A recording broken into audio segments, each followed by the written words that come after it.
आज मैं आपको वो हृदय विदारक कहानी सुनाने जा रहा हूं जिसका संबंध बीते हुए कल से ही नहीं है, बल्कि जो आपके वर्तमान और आने वाले कल के लिए भी एक चेतावनी है। ये कहानी है मालाबार के हजारों हिंदू पुरुषों और महिलाओं की, जिनकी चीतकारों के भाग्य में किताबों के पन्ने भी नहीं आए। सन 1921 भारत में तुर्की के इस्लामी खलीफा के लिए कांग्रेस के समर्थन से मुसलमानों द्वारा चलाया जा रहा खिलाफत आंदोलन अपने चरम पर था। मुसलमान दुनिया भर में इस्लामिक सत्ता अर्थात खिलाफत स्थापित करने के सपने को साकार करने के लिए पूरी तरह तत्पर थे। जहां एक ओर खिलाफत सभाओं में काफिरों को खत्म करने के लिए जिहाद के नारे लग रहे थे, वहीं दूसरी ओर मोहनदास गांधी के नेतृत्व में कांग्रेस हिंदुओं से हिंदू मुस्लिम एकता के नारे लगवा रही थी। इतना ही नहीं, मोहनदास गांधी और कांग्रेस हिंदुओं को इस्लामिक खिलाफत आंदोलन के लिए धन देने तक के लिए कह रहे थे। मुसलमानों का मजहबी उन्माद पूरे उफान पर था। मुसलमान नेता इस्लामिक देशों के धड़ाधड़ दौरे कर रहे थे और भारत पर हमला करके यहाँ खिलाफत स्थापित करने के लिए उनसे अपील कर रहे थे। जब स्वामी श्रद्धानंद जैसे समझदार हिंदू नेताओं ने खिलाफत सभाओं में काफिरों के विरुद्ध जिहाद के नारों की बात उठाई, तो मोहनदास गांधी ने मुस्कुराकर कहा कि मुसलमान तो ब्रिटिश नौकरशाही के खिलाफ हैं। इस पर स्वामी श्रद्धानंद ने कहा, जब मुस्लिम मौलानाओं के मन में उल्टी भावनाएं आ गई हैं, तो उन्हें इस हिंसा का इस्तेमाल हिंदुओं के विरुद्ध करने से कोई नहीं रोक सकेगा। स्वामी श्रद्धानंद की बात जल्द ही सत्य सिद्ध होती नजर आई। पंजाब से खिलाफत आंदोलन का एक प्रमुख सूत्रधार अल्लाह बख्श केरल के मालाबार में आया हुआ था।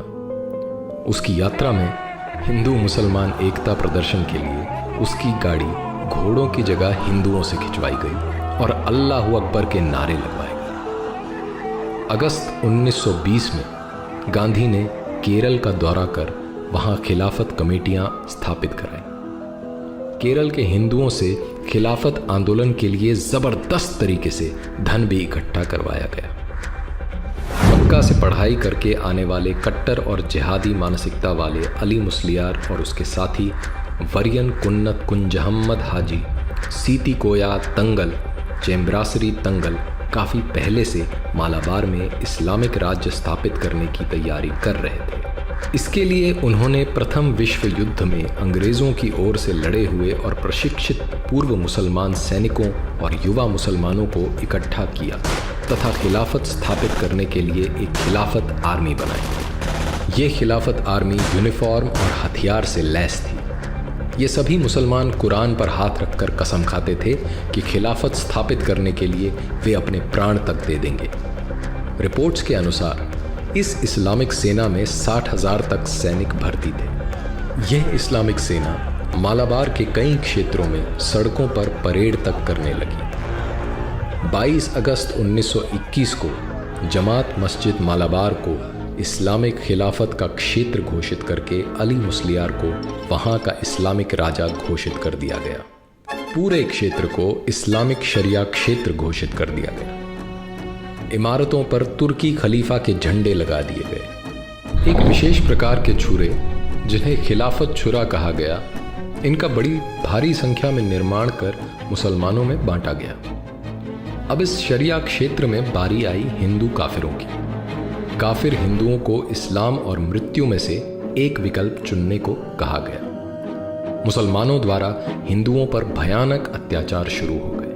हजारों की संख्या में हिंदुओं का जबरन धर्म परिवर्तन करवाकर मुसलमान बना दिया गया। जिन हिंदुओं ने मुसलमान बनना स्वीकार नहीं किया, उन्हें मार दिया गया। उनके घरों को लूटा गया और आग लगा दी गई। हिंदुओं के क्षत विक्षत शवों से मालाबार के कुएं और सड़कें भरे पड़े थे।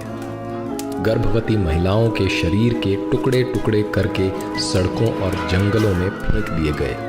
इनके गर्भ से निकले अजन्मे बच्चे जहां तहां पड़े थे। निर्दोष और असहाय हिंदू बच्चों को उनके माता पिता भाई बहनों के सामने तड़पा तड़पा कर मारा गया। युवकों को यातनाएं दी गई, कुछ को जिंदा जला दिया गया। हिंदू महिलाओं और युवतियों के साथ दुष्कर्म किए गए, उन्हें जबरन दासी बनाकर रखा गया। बेशर्मी और वहशीपन की सारी हदें पार की गई। देवालयों पर लहराते हुए हिंदू ध्वजों को उतारकर उनके स्थान पर इस्लामिक झंडे लगा दिए गए। मूर्तियों को खंडित कर दिया गया। मंदिर परिसरों में गायों को काटा गया। हजारों की संख्या में निर्वस्त्र भूखे प्यासे हिंदुओं को जंगलों में भागकर अपनी जान बचानी पड़ी। एनी बेसेंट और मालाबार की एक हिंदू महिला द्वारा तत्कालीन वायसराय रीडिंग की पत्नी को लिखे पत्र, जिनमें इन सभी अत्याचारों का विवरण है, रोंगटे खड़े कर देते हैं। सर्वेंट्स ऑफ इंडिया सोसाइटी की इंक्वायरी कमेटी की रिपोर्ट के अनुसार इस भयंकर नरसंहार में 1500 हिंदुओं की हत्या, 20,000 का बलात् इस्लामीकरण और लगभग 3 करोड़ की प्रॉपर्टी की लूट हुई। हिंदू महिलाओं के साथ दुष्कर्म की कोई सीमा नहीं थी। आधिकारिक ब्रिटिश रिकॉर्ड्स के अनुसार मुसलमानों ने 10,000 हिंदुओं की हत्या की। शांति और अहिंसा का पाठ पढ़ाने वाले और खिलाफत आंदोलन के अध्यक्ष मोहनदास गांधी का हवाला देकर जब हिंदुओं ने मुसलमानों से हिंसा रोकने की गुहार लगाई तो उन्होंने कहा, गांधी वो तो एक काफिर है, वो हमारा नेता कैसे हो सकता है। जब मालाबार के हिंदुओं के इस भीषण हत्याकांड की खबरें पूरे देश में फैलने लगी तो आरंभ में गांधी और कांग्रेस इससे मुकरते रहे। लेकिन जब छुपाना मुश्किल हो गया तो कांग्रेस सभा में हिंदुओं के इस नरसंहार पर केवल एक निंदा प्रस्ताव रखा गया। निंदा प्रस्ताव मात्र पर तथाकथित राष्ट्रवादी मुसलमान नेता खुलकर और पूरी आक्रामकता के साथ अपने मजहबी रंग में आ गए। मौलाना फकीर, मौलाना हसरत मोहानी और दूसरे मौलानाओं ने निंदा प्रस्ताव का विरोध किया। गांधी और कांग्रेस इन खिलाफती नेताओं के सामने पूरी तरह नतमस्तक थी। जिसने भी हिंदुओं का पक्ष रखा और सही सही स्थिति बताई, उसे देश का शत्रु और हिंदू मुस्लिम एकता में बाधक कहा गया। मोहनदास गांधी ने तो इस हत्याकांड के लिए हिंदुओं को ही आरोपी बता दिया। 26 जनवरी 1922 के यंग इंडिया के अपने लेख में गांधी ने लिखा, मोपला दंगों के लिए हिंदू ही आरोपी है। हिंदुओं ने मुसलमानों का ध्यान नहीं रखा, उन्हें अपना मित्र नहीं माना। अब मुसलमानों पर क्रोध करने का कोई लाभ नहीं। इतना ही नहीं, गांधी ने मुसलमानों की हिंसा को सही बताते हुए बोला, वे मोपला मुसलमान अल्लाह को मानने वाले बहादुर लोग हैं जो अपने मजहब के लिए लड़ रहे हैं और उनकी लड़ाई का तरीका उनके मजहब के अनुसार मान्य है।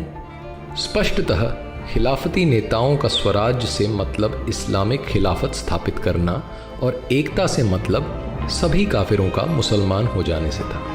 लगभग 5 महीने तक मालाबार के मल्लपुरम, मांजेरी, पांडिकोड और तिरूर जैसे क्षेत्रों में इस्लामिक राज कायम रहा और काफिर हिंदू और उनकी महिलाओं पर अकथनीय अत्याचार किए गए। क्योंकि मालाबार के मुसलमानों को मोपला मुसलमान भी कहा जाता है, इसलिए इस नरसंहार को मोपला हत्याकांड, मोपला दंगा इत्यादि नामों से भी जाना जाता है। वामपंथी और कांग्रेसी इतिहासकारों ने मुसलमानों द्वारा हिंदुओं के इस नरसंहार को गरीब किसानों द्वारा ब्रिटिश प्रशासन और अमीर जमींदारों के विरुद्ध विद्रोह में बदल दिया है। सत्ता द्वारा संरक्षित इन वामपंथी इतिहासकारों ने भारत के एक भाग में इस्लामिक क्षेत्र स्थापित करने और वहां काफिर हिंदुओं के नरसंहार को स्वराज्य स्थापित करने वाला स्वतंत्रता आंदोलन सिद्ध कर दिया है। लेकिन असली इतिहास तो उन हजारों हिंदुओं और महिलाओं के खून और चीत्कारों से लिखा है जो इस्लामिक क्रूरता और नेताओं की तुष्टीकरण की राजनीति की भेंट चढ़ गए।